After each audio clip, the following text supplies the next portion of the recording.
think they give the players interesting decisions to make, says Selby, on how they approach a journey, as long as there's not too much of it. Yeah, so that's another sort of issue that you have to cover when you're a DM, which is, what are you going to do with travel time? Are you gonna have the players roll through every day of travel, or are you gonna kind of have like a travel montage? And honestly, it can be kind of nice to embrace both elements. I remember in my last campaign, the players were carrying a magical item that was drawing dangerous creatures to them, and as a result of that, during one of the periods of travel, I think it was like 2 weeks of travel, I went through every single day, or not every single day, I think we had little time skips here and there, but we must have went through at least a week's worth of days where I would talk them through it.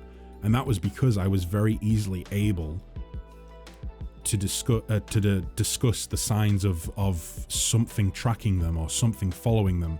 Maybe they would encounter dead animals or dead creatures along the road that they're traveling on.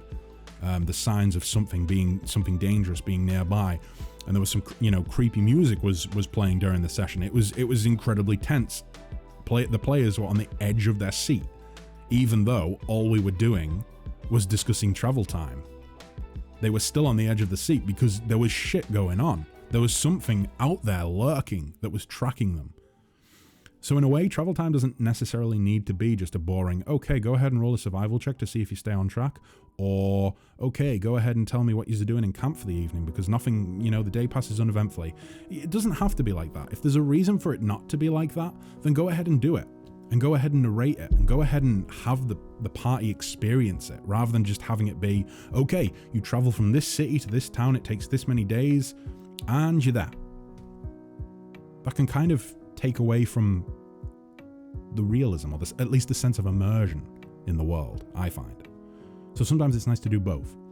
Yeah, maybe there's going to be periods where, okay, you're traveling from this town to this town, it takes 3 days. Go ahead and roll a D100. Let's do an encounter. Let's see if they're going to have an encounter. Maybe it's something as simple as that.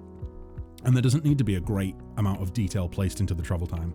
Or maybe you're going to go ahead and you're going to narrate every day because something is happening every day. Tension is building on their journey and you're trying to show them that. It depends.